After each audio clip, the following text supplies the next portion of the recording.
Hello दोस्तों, जय श्री कृष्णा। कैसे हो आप सब? उम्मीद करते हैं अच्छे होंगे। जैसे कि आप सब अपने 2025 गुजर गया है और 26 का दौर चल रहा है, तो हमने भी सोचा चलो आपके सबके सामने आ जाते हैं। बोलोगे पता नहीं ज्योग्राफी वाले सर कहाँ चले गए, तो अभी चलो थोड़ा बिजी है इसलिए नहीं आ पाए, कोई बात नहीं, पर आज फिर से मिले। तो आज अपन ऐसे सब्जेक्ट जैसे ना ज्योग्राफी के अपने छोटा छोटा टॉपिक जो अक्सर ऑल एग्जाम में पूछे जाते हैं, तो उसके बारे में अपन थोड़ी चर्चा करेंगे। तो जल्दी से जुड़ जाओ कि दोस्तों, आ जाओ।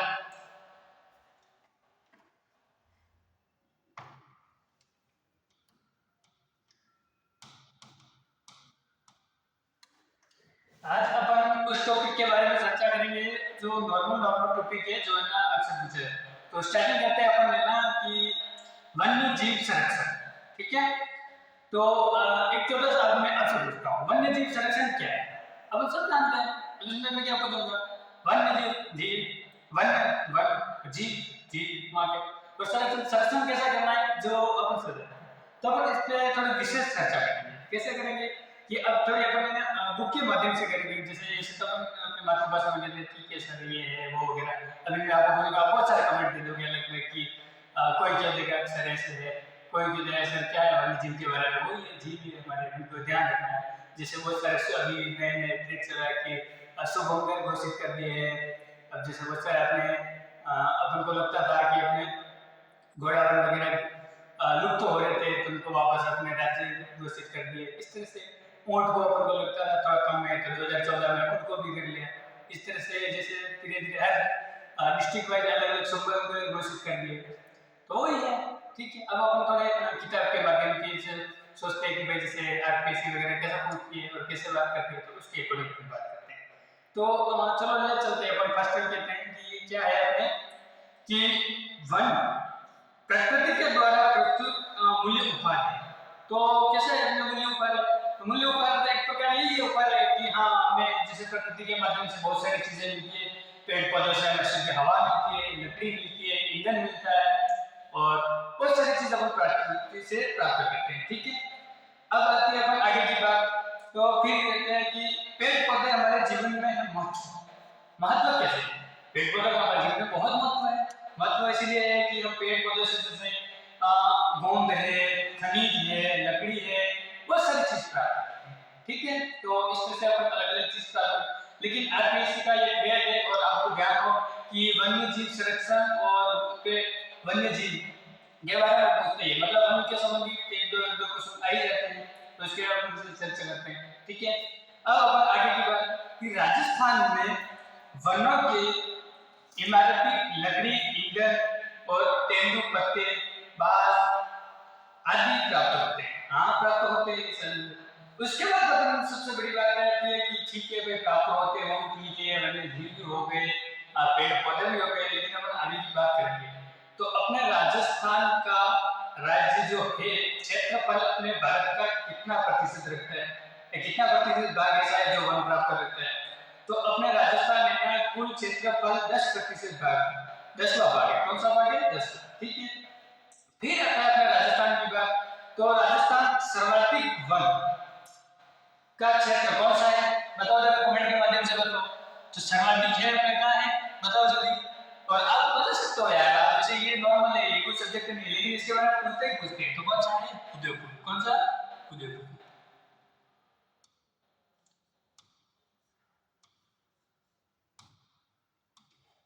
सर्वाधिक का है उदयपुर में। और न्यूनतम बताओ। अब पहला ये है भाई, सर्वाधिक पूछा है, न्यूनतम भी पूछेंगे, तो इस तरह से न्यूनतम का है, बता देखो। न्यूनतम है अपना कौन सा है? बताओ। चूरू। कौन सा? चूरू।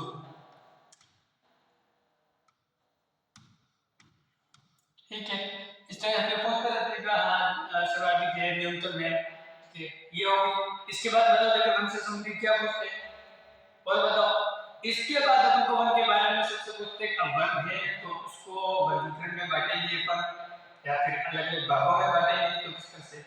क्या वनों को 3 भागों में बांटेंगे। कितने भागों में? 3 भागों में। सबसे पहला है अपने आरक्षित वन, दूसरा है सुरक्षित वन, तीसरा है वर्गीकरण। अब इसमें ना एक मैं आपसे पूछता हूँ, जैसे छोटा सा, मतलब आप कमेंट के माध्यम से बताना और कुछ बच्चे हमारे यहाँ ऑफलाइन में बैठे हुए हैं तो वो भी बताएंगे, आंसर देना आप में से कि आरक्षित वन क्या होता है। एक आप बताओ, देखिए आप में से बताओ, मेरे पीछे बैठे हुए में से बताओ भाई, आरक्षित वन क्या है? हाँ, जोर से बोलो। ठीक है, आरक्षित वन जैसे अपन बोले जाए तो क्या है कि ऐसे वन जो मतलब आरक्षित मतलब गवर्नमेंट के मदद से जहाँ उनको हम काट नहीं सकते, क्या नहीं कर सकते, काट नहीं सकते।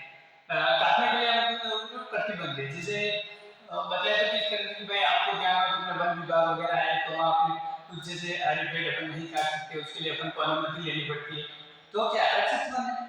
ठीक है, फिर आगे आप जैसे आरक्षित वन में किस तरह से तो क्या है, यह वन सरकार के नियंत्रण में आ गया। कहाँ पे? सरकार के नियंत्रण में। वहां पशु चराए और लकड़ी काटना प्रतिबंध होता है। क्या होता है? प्रतिबंध होता है। कुल वन क्षेत्र को एक तिहाई से अधिक, कितना है ये? कुल एक तिहाई से अधिक होता है। ठीक है, उसके बाद आता है फिर सुरक्षित वन। कौन सा है?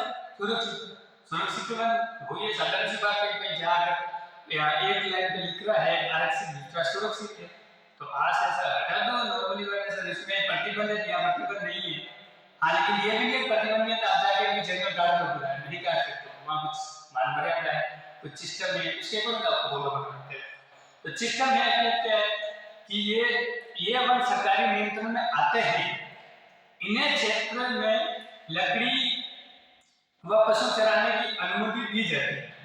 इसी प्रकार के कुल वन क्षेत्र आधे से अधिक क्षेत्र में फैले हुए हैं। ठीक है, लेकिन इसके बाद वापस क्या है कि अपन इसमें ना मतलब आधे से ज्यादा चले, इसमें अपन को अनुमति मिली होती है कि ठीक है आप जरूरत के अकॉर्डिंग लकड़ी ला सकते हो गवर्नमेंट से इशू लेके, और चरागाह वगैरह मतलब गाय भैंस पशु वगैरह चरा सकते हो। ठीक है, अब तीसरा आता है अपना अन्य वर्गीकरण। अब अन्य वर्गीकरण क्या है? आरक्षित हो गया, सुरक्षित हो गया, अब है तीसरा अन्य वर्गीकरण। तो अन्य वर्गीकरण के बारे में थोड़ा पढ़ लेते हैं। इस श्रेणी में वन आते हैं यहाँ पशु चराने एवं लकड़ी काटने पर किसी की तरफ से सरकारी प्रतिबंध नहीं होता है। जैसे उदाहरण के लिए कि अपने आप को पता है अरावली पर्वतमाला क्या है, तो वहाँ पे अपन को किसी तरह से प्रतिबंध नहीं है। तो आपने जैसे अपने गांव में देखा होगा बहुत सारे जैसे मम्मी वगैरह की लकड़ियां लेने जाती है, चारा लेना जाती है, बारिश के टाइम में बहुत सारे चारा लाते हैं, तो आपको प्रतिबंध। तो इस तरह से जैसे कुछ जगह से आपको प्रतिबंध। तो अन्य वर्गीकरण में ये है कि एक प्रकार से हमारा खुला है जहाँ कोई प्रतिबंध नहीं है, आप जैसे जरूरत के कार्य लकड़ी चारा वगैरह ला सकते हो, चरा सकते हो, बस चराने के लिए, वो एक मतलब अन्य में है। ठीक है, अब उसके बाद आगे की बात आती है, तो अन्य के बारे में और क्या पढ़ लेते हैं तो हाँ, सबसे बड़ी बात, अब जैसे अन्य वर्गीकरण में अपने अभी अरावली की बात करी थी, तो अरावली दो भागों में विभाजित की गई है। कितने भागों में? दो भागों में। और सबसे पहले आप सबको ध्यान हो तो अपन थोड़े अरावली के बारे में थोड़ी सी बात कर लेते हैं अपन।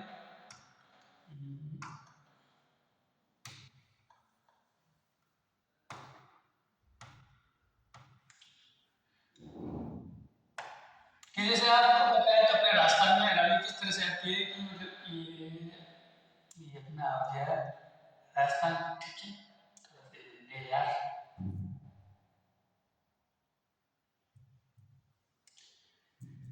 क्या बात है यार, थोड़ा राजस्थान का नक्शा ही बन रहा है, बन जाएगा कैसे बनेगा। ठीक है, थोड़ा ये हो गया, कोई नहीं। अब अरावली क्या अपने राजस्थान को दो भागों में बांटी है ना, दो भागों में बांटी है। तो दो भागों में बांटी है, अपन को अरावली से क्या क्या फायदे हैं? सबसे पहले तो अपन तो फायदे की बात करेंगे। जैसे आपको पता है तो अरावली, हाँ एक दो मैं आपको इसके बारे में और कमेंट पूछूंगा, जो मैं अपने अरावली हमेशा हरी भरी रहती है, तो उसका सबसे बड़ा साइंटिफिक रीजन बताइए मुझे क्यों रहती है? इसीलिए रहती है कि जब मानसून अपने आता है तो बंगाल की खाड़ी से और अरब सागर से, ठीक है, दोनों तरफ से आता है। तो अपने जब मानसून आता है तो आपको ज्ञान हो तो क्या होता है कि मानसून जब मानसून उठता है तो अरावली एक मतलब ना चट्टान के बीच में आए, तो उसकी वजह से बादल वगैरह है अरावली में फुल बारिश होती है। इसलिए आपने शायद और आपने देखा होगा कि राजस्थान अपने लोगों में तो अपने ना पश्चिमी राजस्थान में अपने जैसे रेतीला भाग है वहाँ बारिश वगैरह कम होती है, और इधर अपने अरावली जैसे दक्षिणी राजस्थान में पूर्वी भाग में कुल 22 होती है, तो अपने ना अरावली की वजह से 18 से 22 होते हैं, तो ये दो भागों में विभाजित कर लेता है। इसलिए अपन अरावली को कई नामों से जाने जाते हैं, अलग अलग उपनाम से भी जाने जाते हैं। और उसके बाद अपने अरावली से क्या क्या प्राप्त होता है देखते हैं। जलवायु, धरातलीय स्वरूप और वर्षा की मात्रा मिट्टी विभिन्न वनस्पति प्रभावित करने वाले प्रमुख कारण है। बिल्कुल है, इसके बारे में भी इसे अपने चर्चा करनी है क्योंकि अरावली से बहुत सारी चीजें प्राप्त होती है। फिर जलवायु को दो विभागों में विभाजित करके राजस्थान को अलग अलग करती है, प्लस अपन जीवन रेखा भी कहते हैं इसके बहुत सारे उपनाम है। ठीक है, अब अपन थोड़ा आगे चलते हैं। भौगोलिक दृष्टि से वनों का वर्णन, क्योंकि अभी तो अपन ने नॉर्मली जैसे की बात करी थी, जैसे आरक्षित, सुरक्षित, अन्य के बारे में। अब भौगोलिक के बारे में थोड़ी बात कर लेते हैं, क्योंकि भूगोल के अकॉर्डिंग चलना पड़ता है, सारे इसके आपको चलना पड़ता है। गवर्नमेंट जैसे पूछती है, आरपीएससी जैसे एग्जाम में क्वेश्चन आते हैं उसके हिसाब से जवाब देना पड़ता है। कुछ बातें जैसे अपन आती है अपनी मातृभाषा में नहीं यूज कर सकते, तो जो अपने आरपीएससी पूछते हैं उसके हिसाब से जवाब। तो अब बात करते हैं अपने भूगोलिक की दृष्टि से वनों का वर्गीकरण। तो भौगोलिक की दृष्टि से अपने वनों का वर्गीकरण कितने भागों में करा है, इसने भी 3 भागों में करा हुआ है। ठीक है, उष्णकटिबंधीय कटिलीय, ठीक है, दूसरा है उष्णकटिबंधीय शुष्क पतझड़, तीसरा है अर्ध शुष्क सदाबहार। इसमें एक नॉर्मल से मैं आपको पूछता हूँ, जैसे उष्णकटिबंधीय में जैसे एक नॉर्मल बात है, एक आ जाता है अपने काटिलिया, और दूसरा जैसे आप नॉर्मल बोले तो पतझड़, जो मतलब पत्ते को जड़ आता है, और तीसरा तो बस आप बताओ मुझे जैसे सबसे पहला अपन बात करते हैं जैसे काटिलियदार झाड़ी वाले वन और उष्णकटिबंधीय कहाँ पाए जाते हैं। तो देखा साधारण सी बात है कि सर जहाँ काटिलिय वन, उष्णकटिबंधीय जहीं जहाँ शुष्क होगा, जहाँ सूखा हुआ प्रदेश मिलेगा, जहाँ बारिश कम होगी वहीं तो मिलेगी। पर पतझड़ वाले जहाँ बड़े पत्ते वाले कहाँ से मिलेगी, तो पानी नहीं मिलेगा, वो भी नहीं सूख जाएंगे। जैसे अब उदाहरण के लिए अपन बात कर रहे थे अपने ना पश्चिमी राजस्थान की बात करते हैं, तो पश्चिमी राजस्थान में क्या होता है अपने कि कुछ सारे जैसे आपको वन देखने को मिले, जैसे बहुत बड़ा उदाहरण है वहाँ का, जैसे अपने खेजड़ी वन के आपने देखे होंगे, पेड़ के जो पौधे छोटे होते हैं, फल वगैरह काटिला भी होता है वो, तो ये अपने पश्चिमी राजस्थान का बहुत बड़ा है मतलब उदाहरण है। इस तरह से वहाँ काटिला वन पाए जाते हैं। ठीक है, थोड़ा अपन बात कर लेते हैं इसके बारे में। राजस्थान के शुष्क एवं अर्ध शुष्क भागों में यह बीकानेर, जैसलमेर, चूरू, गंगानगर, बाड़मेर, जोधपुर, सीकर, झुंझुनू, ठीक है, जालोर आदि जिले आते हैं। अब इसमें आपको एक चीज और करना पड़ेगा, जैसे ये ना मेरे जो अपने पुराने मोटामोटी जिले उनकी बात करिए, तो इसमें जैसे अभी नए अपडेट हुए हैं तो कुछ पास नहीं है तो उसको आप अपडेट कर लेना, क्योंकि मैं पूरी अभी नहीं बोल सकता, अभी क्लास बहुत लंबी हो जाएगी। ठीक है, क्योंकि अभी अपन को आगे भी बहुत कुछ पढ़ना है, आगे भी जाए। अब इसके बारे में हम थोड़ी बात कर लेते हैं अपने उष्णकटिबंधीय बारे में, काटिलिया वनों में क्या क्या है किस तरह से। ठीक है, तो इस वनों में झाड़ियां कटिलिया वृक्ष पाए जाते हैं। ठीक है, इसके बारे में अपन इसमें आप बताओ मुझे कौन कौन से मुख्य वृक्ष है। ठीक है, सबसे पहला हवेड़ा, खेजड़ी, ढाकेड़ा, बेर, बबूल, केर, नीम आदि वृक्ष। ठीक है, इस वृक्ष में मरुस्थलीय वनस्पति और मृद भी कहा जाता है। बिल्कुल मरुस्थलीय में पाए जाएंगे तो जरूर है कि यहाँ तापमान अधिक तथा वर्षा कम होती है। ठीक है, अपने पहले ही बात कर ली थी कि छोटे पत्ते होते हैं, रेगिस्तान भाग में बारिश कम होती है। अब अपन आगे की बात करते हैं। ये पेड़ है ना, इनमें सबसे बड़ी खासियत होती है क्योंकि इनमें ना वर्षा वगैरह कम होती है, तो इनकी जड़ें बहुत लंबी होती है, तो क्योंकि इनको पानी की तलाश के लिए बहुत लंबी होती है, तो इनमें मतलब बहुत गहराई तक जाना पड़ता है, तो इसकी जड़ें बहुत लंबी होती है। ठीक है, और पत्तियां छोटी होती है, बाष्पीकरण कम मात्रा में होता है, क्योंकि पता है कि बारिश कम होती है, बाष्पीकरण कम ही होगा, इसलिए छोटी पत्ती होती है, छोटी बाष्पीकरण होते हैं। ठीक है, उसके बाद पत्तियां छोटी होती है। ठीक है, इस सब में से सबसे बड़ा महत्वपूर्ण है खेजड़ी का। खेजड़ी भी बहुउपयोगी वृक्ष में आता है, क्योंकि खेजड़ी अपने बहुउपयोगी है, प्लस खेजड़ी अपने क्या है, राजस्थान का राज्य वृक्ष है। ठीक है, उसके बाद आता है रोहिड़ा, तो रोहिड़ा अपने राज्य पुष्प है, ठीक है। और फिर इसके बाद आ जाते हैं जैसे घास फूस के बारे में बात करते हैं, सेवन घास है, सेवन हो गई, खाकर हो गई, और शरीर कैसे है, ठीक है। ये जैसलमेर में ज्यादातर पाई जाती है, ठीक है। अब बात करते हैं अपन उष्णकटिबंधीय शुष्क पतझड़ की, ठीक है। अब एक पतझड़ के बारे में आपको मैं एक चीज और पूछूंगा, आपको आइडिया होगा सब में शायद स्कूल लाइफ में आप लोगों ने ये भी करा होगा कि जो पतझड़ होता है, मतलब जैसे पेड़ पौधे में पतझड़ कब दिखते हैं, मतलब जैसे आपको गर्मी के टाइम शुरू होता है और बहुत सारे पेड़ ऐसे होते हैं जो अपने पत्ते गिरा देते हैं, तो नई शुरुआत किस दिन से शुरू होता है, बताओ अगर ऑफलाइन वाला पीछे है। बसंत पंचमी मनाई सब है, हाँ बसंत पंचमी से ध्यान हो अपने छोटे छोटे जब स्कूल लाइफ में चुन्नू में थे, स्कूल से फिर ना पिकनिक ले जाते थे, आसपास के मंदिर वगैरह होता थे, घुमाते थे, ठीक है। इसमें एक छोटी सी और बात मैं करूंगा, उस दिन अपन को क्या सिखाया, सबसे बड़ी ये चीज बताई जाती थी कि पेड़ पौधे अपने पतझड़ गिरा लेते हैं फिर नई शुरुआत करते हैं, तो अपन को भी सबसे बड़ी है ना, जैसे पेड़ पौधों की तरह कुछ गलती अपन से शायद पहले हो गई बात में की बात, लेकिन जब वो कहते हैं ना पेड़ अपने पत्ते गिरा लेते हैं और नए पत्ते आते हैं नए समय के साथ, मतलब नए नए पत्ते नए फूल, तो अपन को भी अपने आप को समय के साथ, ठीक है, कि जैसे एक नई सीख लेके चलो कि कोई बात नहीं, कई बार जैसे किसी एग्जाम में मतलब ये हो जाता है तो अपन क्या डिमोटिवेट हो जाते हैं, सर ये कोई बात नहीं हो जाता है, फिर भी कभी उसके पत्ते गिर जाए नए आते हैं, तो इस तरह से अपन को भी नई उम्मीद के साथ नए, ठीक है। तो इस तरह से खास नहीं होना, जैसे अपन क्लास के बारे में बीच में आपको मोटिवेशन भी करते रहेंगे, और अब तो बहुत लंबे चलेंगे, आपको जुड़े रहना हमेशा हमारे साथ, ठीक है। अब अपन आगे की बात कर लेते हैं, इसमें इन वनों में मानसून वन कहा जाता है मुख्य, इसमें सबसे पहले मुख्य कौन सा जिला है, बांसवाड़ा, डूंगरपुर, उदयपुर, चित्तौड़गढ़, कोटा, बारा, झालावाड़, अलवर, अजमेर, जयपुर, सवाई माधोपुर, करौली, बूंदी, टोंक जिला है, ठीक है। इसमें जो नए जिले वो ऐड कर ही लेना आपको।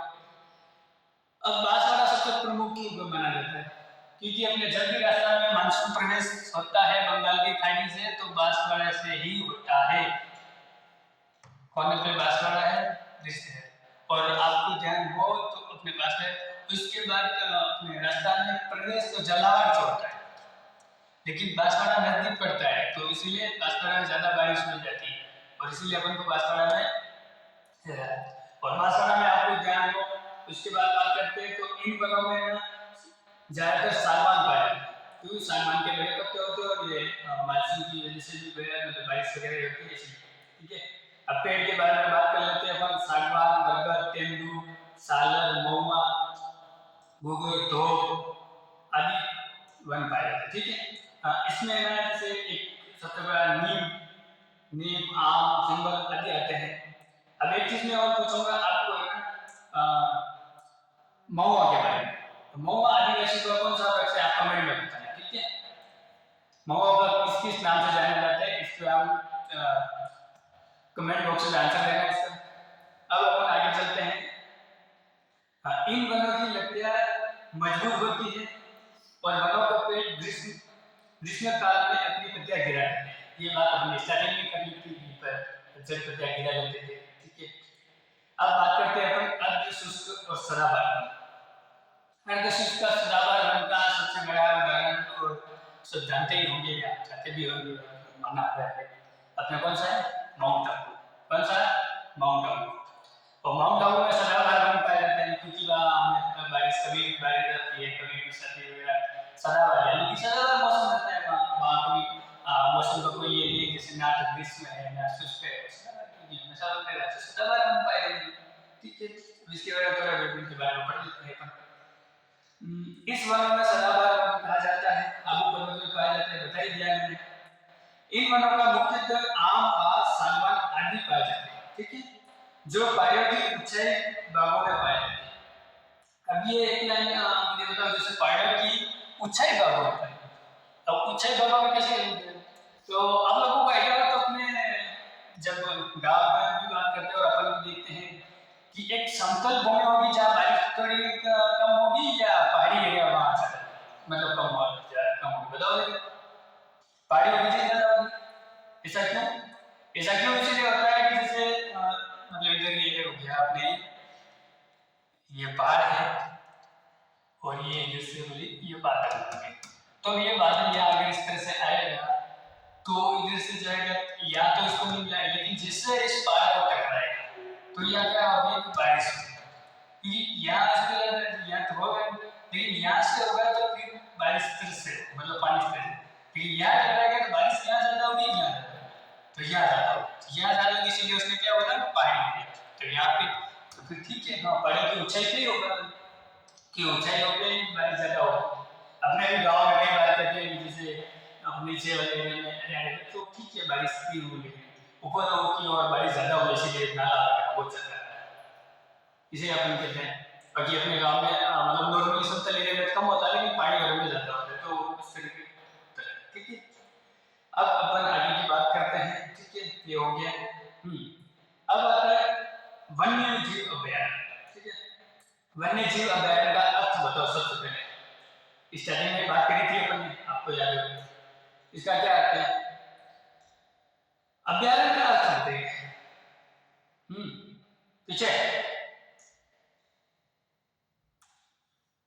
भय मुक्त, क्या है? भय मुक्त वन, यानी कि उनको किसी प्रकार का कोई भय नहीं। जैसे अपने कहते हैं ना मतलब अलग अलग को कई भय रहता है, किसी को क्या चीज का इससे कोई जात में तो उससे भय मुक्त है। तो अभ्यारण्य का अर्थ वही है, भय मुक्त है। अब अर्थात ऐसा वन जहाँ जीव सुरक्षित घूम सके और रह सके, मतलब आराम से रह सके, उसको किसी प्रकार का कोई भय नहीं है। जैसे नहीं है कि वहाँ बता आपने देखा शिकार आ गया, ऐसे कुछ प्रकार का कुछ, ठीक है, वो आराम से रह सकते हैं, इसलिए कहते हैं उसे भय मुक्त। उद्देश्य सरकार द्वारा वन क्षेत्र का सुरक्षित किया जाता है। ठीक है, तो इसमें थोड़ा विवरण कर लेंगे। इसमें आप लोग अगर आपको ये पीपीटी चाहिए तो आप मैसेज कर लेना या फिर अपने ग्रुप में इसमें क्या छोड़ देना या थम्स अप कर देना सब लोग मैसेज बॉक्स में, तो मैं ना आपको चैनल पे या फिर अपने व्हाट्सएप ग्रुप में मैं पीपीटी छोड़ दूंगा, तो आप लोग पीपीटी से बाद में देख लेना। ठीक है, भी एक बार सबसे पहले हम बात करेंगे स्टार्टिंग में कौन सा है वन्य जीव अभयारण्य। ठीक है, फर्स्ट है तो अपना राष्ट्रीय मरु उद्यान। कौन सा? राष्ट्रीय मरु उद्यान वन्य जीव अभयारण्य कहाँ है? जैसलमेर में, जैसलमेर बाग में। जीव के लिए कौन से वन के लिए फेमस है? तो घोड़ावल पक्षी जो अपने राज्य पक्षी यही है, भेड़िया, चिंकारा, बॉम्बी, चिंका और नीलगाय। ठीक है, दूसरा है अपने केला देवी वन्य जीव अभयारण्य सवाई माधोपुर करौली में, या फिर बेगार, चीतल, खरगोश भेड़िया के लिए उपस्थित है। फिर तीसरा अपना कुंभलगढ़ वन्य जीव अभयारण्य जो राजसमंद उदयपुर पाली में आता है, यहाँ बाघ, भालू, चिराग, चिंकारा और नीलगाय के लिए फेमस है। दूसरा है फुलवारी की नाल वन्य जीव अभयारण्य जो उदयपुर में आता है, तो अपने किसके लिए फेमस है? बाघ, चीतल, सिरा, भेड़िया, सांबर। ठीक है, चौथा है अपने पांचवा है अपने सिरका वन्य जीव अभयारण्य कहाँ आता है? अलवर में, इसके लिए फेमस है बाघ, जरका, सांबर, चीतल। छठा अपने टोरगढ़ रामदी वन्य जीव अभयारण्य कहाँ आता है? राजसमंद में, अजमेर, पाली। ठीक है, इसके लिए फेमस है तेंदुआ, भालू, बाघ, सिरिया और नील। ठीक है, और रीछ। सातवां सीता माता वन्य जीव अभयारण्य कहाँ आता है? प्रतापगढ़, चित्तौड़, उदयपुर। इसके लिए क्या? तो इसके लिए फेमस है उड़न गिलेरी, सांबर, लौंडी। और अब ये ना सीता माता वन्य जीव अभयारण्य, इसके बारे में थोड़ा विवरण और पढ़ लेना, बाकी इसके बारे में ज्यादा पूछते हैं कि उड़न गिलेरी कहाँ पाई जाती है, इसके बारे में थोड़ा ज्यादा ये करते हैं। ठीक है, आज अपन रिवीजन कर ले, इसलिए अपन थोड़ा थोड़ा ये कर रहे हैं। ठीक है, अब आता है अपने माउंट आबू वन्य जीव अभयारण्य सिरोही में, रीछ, जंगली मुर्गी, चिंकारा, चीतल, सांबर। फिर आता है अपने रामगढ़ विद्यासर वन्य जीव अभयारण्य, इसमें आता है बूंदी में, किसके लिए फेमस है? सांप, बाघ, रीछ के लिए। फिर आता है जमालगढ़ वन्य जीव अभयारण्य कहाँ आता है? जयपुर में, बाघ के लिए, चीगर के लिए, भेड़िया के लिए। ठीक है, अब आता है अपने राष्ट्रीय चंबल और घड़ियाल वन जीव अभ्यारण्य कहाँ आता है? कोटा, सवाई माधोपुर, करौली, धौलपुर, चंबल नदी के सारे, ठीक है। और किसके लिए फेमस है ये अपने? घड़ियाल, भेड़िया, सियार, लोमड़ी, ठीक है।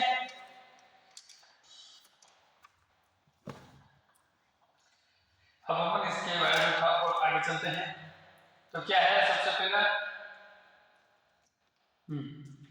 जवाहर सागर वन्य जीव अभ्यारण्य कहाँ आता है? कोटा बूंदी, चित्तौड़। फिर आता है अपने बैराज वन्य जीव अभ्यारण्य कहाँ आता है? ये आता है भरतपुर में। बेसरोगढ़ वन्य जीव अभ्यारण्य चित्तौड़ में। सवाई माधोपुर वन्य जीव अभ्यारण्य वन्य जीव अभ्यारण्य कहाँ आता है? और किसके लिए? सॉरी, वन्य जीव अभ्यारण्य रामसर वन्य जीव अभ्यारण्य। फिर आएगा अपने केसरबाग वन्य जीव अभ्यारण्य धौलपुर में। जैसमंद वन्य जीव अभ्यारण्य, फिर सजनगढ़ वन्य जीव अभ्यारण्य उदयपुर में। नारगढ़ वन्य जीव अभ्यारण्य। इस तरह से बहुत सारे ऐसे छोटे छोटे हैं, तो आप है ना देख लेना आपके हिसाब से, ठीक है। हिंदी के मतलब जो आपने को नहीं जैसे छोड़ना मैं डाल दूंगा उसमें। अब आता है अपने राष्ट्रीय उद्यान। आगे अपन बात करते हैं राष्ट्रीय उद्यान। राष्ट्रीय उद्यान में कौन कौन से आते हैं? अपने राष्ट्रीय उद्यान में आते हैं अपने 3। कितने? राजस्थान के राष्ट्रीय उद्यान कितने? 3। केवलादेव राष्ट्रीय उद्यान, रणथंभौर राष्ट्रीय उद्यान और मुकुंदरा हिल्स राष्ट्रीय उद्यान। कि थोड़ा अपन केवलादेव के बारे में पढ़ लेते हैं, ठीक है। सबसे पहला केवलादेव राष्ट्रीय उद्यान। केवलादेव राष्ट्रीय उद्यान आता है अपने कहाँ आता है? भरतपुर जिले। कहाँ आता है? भरतपुर जिले में स्थित है। और ये किसके लिए फेमस है बताओ? केवलादेव वन्य जीव अभयारण्य किसके लिए फेमस है? साइबर पक्षी के लिए। किसके लिए? साइबर पक्षी के लिए। कहाँ आते हैं? कब आते हैं? आप लोग इसके बारे में कमेंट में बताइए। साइबर जो वन्य जीव अभयारण्य है ना, सॉरी, तो जो पक्षी कब आते हैं इसका आप है ना कौन से मंथ में, इसको आप कमेंट बॉक्स में बताएं, ठीक है। और उसके बाद ठीक हो गया। अब पढ़ते हैं अपन रणथंभौर राष्ट्रीय उद्यान। यह अभयारण्य सिंचाई सवाई माधोपुर में है, जिले में स्थित है। बाघ, भालू, चीते, सांबर, नीलगाय के लिए, मगरमच्छ आदि के लिए फेमस है, ठीक है। ये राष्ट्रीय जीव अभयारण्य है ही। मुकुंदरा हिल्स अभयारण्य कहाँ आता है? कोटा में। चित्तौड़ रामगढ़ जिले में स्थित है तथा यह बाघ, चील, जगह इत्यादि के लिए फेमस है। अब इसके बाद अपन इसके कुछ एमसीक्यू है, अगर आप लोग ये करोगे तो ठीक है, इसको ना अपन पीपीटी में डालने की कोशिश करेंगे। हाँ, अपन नया टॉपिक लेंगे इसके बाद करेंगे खनिज एवं ऊर्जा। सबसे बड़ा है ना खनिज एवं ऊर्जा। इससे भी बहुत सारे प्रश्न पूछे जाते हैं और अलग अलग करते रहते हैं इसके बारे में, तो इसके बारे में थोड़ा जान लेते हैं।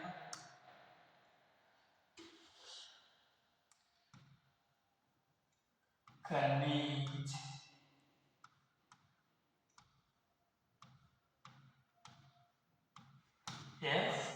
ऊर्जा क्या है, ठीक है। खनिज ऊर्जा के बारे में थोड़ा अपन लेते हैं सेटिंग में। सबसे पहले अब आप लोग बताओ खनिज क्या है? खनिज क्या है? एक नॉर्मल है, जल्दी से खोद के जाए तो इसे खनिज कहते हैं। निश्चित रासायनिक संगठन भूगोल के पदार्थ जिसे खनिज के खोद के निकाला जाता है, जैसे सीसा, जस्ता, पत्थर, सांबर, कोयला, तांबा, लोहा आदि खनिज है, ठीक है। अब पढ़ेंगे खनिज के प्रकार। खनिज के कितने प्रकार है? 3। धात्विक खनिज, अधात्विक खनिज, ऊर्जा। इसमें आप मुझे थोड़ा सा बताएं धात्विक और अधात्विक, ठीक है। सबसे पहले अपन धात्विक की बात करेंगे। जिन खनिजों में धातु की मात्रा पाई जाती है उसे धात्विक खनिज कहा जाता है, जैसे लोहा, आस्क, मैग्नीशियम, सीसा, जस्ता, तांबा, ठीक है। दूसरा आता है अधात्विक खनिज। अधात्विक की जैसे बात करें तो जिसमें धातु की सॉरी अपने लोहे की कम मतलब मात्रा पाई जाती है। जिस तरह मतलब अपने इसमें ना धातु की नहीं है, तो बोले तो अपन कैसे उदाहरण देंगे, जैसे फॉस्फेट हो गया, फेट हो गया, और इसके बाद हो गया पत्थर हो गया, चूना पत्थर हो गया, संगमरमर हो गया, अदरक हो गया, घड़ियाल हो गया, ठीक है। अब इसको ना याद रखने के नहीं, ऐसे तो पता नहीं इसमें अभी जो थी कि आप 3 नाम बता रहे हो, उसमें बहुत सारे नाम कंफ्यूजन हो रहा है कौन सा धात्विक है कौन सा अधात्विक। इसमें एक ही चीज याद रखना है, जैसे आपके जिसमें धरा पर्वत है तो धात्विक है, जिसमें धरा पर्वत जो है कैसे है, उदाहरण के लिए बोले तो लोहा सोना चांदी तांबा, इसमें ज्यादा धरा प्रवाहित होती है। और जैसे अपने फास्फेट है, अभ्रक है, संगमरमर है, इनमें कोई धरा प्रवाहित नहीं होती है। कभी देखा पत्थर में या पाउडर में कभी धरा प्रवाहित होती है। और इसका एक और आपको जैसे जो सीताजी उदाहरण बताया, कभी सर्दी में से पानी गर्म करते होंगे तो एक रार आती है जो बाल्टी में रखते हो, इसको कभी टूटी हुई देखी क्या? इसको कभी टूटी हुई देखी और ज्ञान उसमें पाउडर में होता है। तो वो क्या होता है 100% सॉरी फर्स्ट है इसमें, ठीक है। तो इसको ज़्यादा प्रॉपर्टी होती है। अब अपन तीसरी बात करेंगे, अपन धात्विक हो गया, आध्यात्मिक हो गया, अब है अपनी ऊर्जा खनिज। ऊर्जा खनिज क्या है? ऊर्जा जिससे ऊर्जा प्राप्त हो वही ऊर्जा खनिज है, ठीक है। ऊर्जा प्राप्त हो जो ऊर्जा खनिज है। ऊर्जा खनिज का है जैसे कोयला, खनिज, तेल, प्राकृतिक गैस। कोयला से हमें ऊर्जा प्राप्त हुई, प्राकृतिक गैस से ऊर्जा प्राप्त हुई। उसके बाद है राजस्थान वेलोराइट साइट, सापर, सीसा, जस्ता आदि खनिज जो एकाधिकार है, ठीक है। उसके बाद आता है संगमरमर है, ग्रेनाइट है, पोटाशियम है, बालुआ पत्थर है, चांदी है, जिप्सम है, फास्फोरस है, बेसाइट है, घिया पत्थर है, तांबा है। ये राजस्थान में एकरणी मतलब बहुत अच्छे प्राप्त होते हैं उनको, ठीक है। फिर आते हैं अपने खनिज उत्पादन के राजस्थान की अरावली पर्वतमाला श्रेणी में सर्वाधिक महत्वपूर्ण है, ये अपने पहले अपने बात कर ली थी, ठीक है। इसके बाद निर्वात उदयपुर, सीसा, जस्ता के सॉरी सबसे जस्ता शब्द के लिए चंदेरिया तथा सीसा जस्ता के लिए चंदेरिया और ओनली जस्ता के लिए उदयपुर देव, ठीक है। अब बात करते हैं अपन ऊर्जा संसाधन। ऊर्जा संसाधन कितने प्रकार के होते हैं? 2 प्रकार के, एक परंपरागत और एक गैर परंपरागत। और परंपरागत और गैर परंपरागत कैसे अपन जैसे इसको कान में एक्सप्लेन करके बताओ कैसे कर सकते हैं। तो परंपरागत जैसे कुछ चीजें होती है, मतलब जो हमें सीधी प्राप्त होती है जैसे प्रकृति से, कोयला, जैसे उदाहरण के लिए कोयला है, पेट्रोल है, ये बिल्कुल सीधा है क्योंकि अपन इसमें कोई अपन अलग से नहीं बनाते।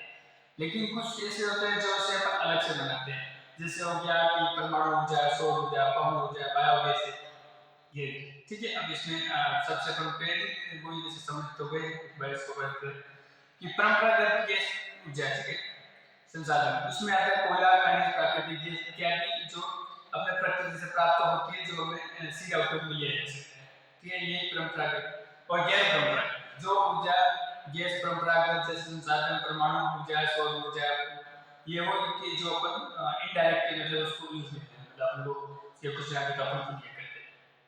अब आते हैं ऊर्जा के परंपरागत संसाधन।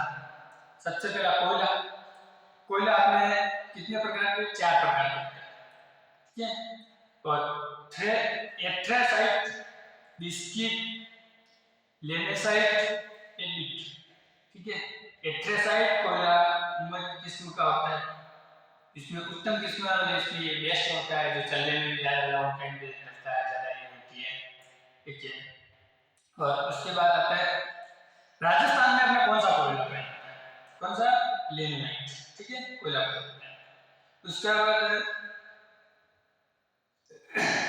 ठीक है, उसके बाद अपने कोयला के लिए कहाँ प्रसिद्ध है, कहाँ पाया जाता है?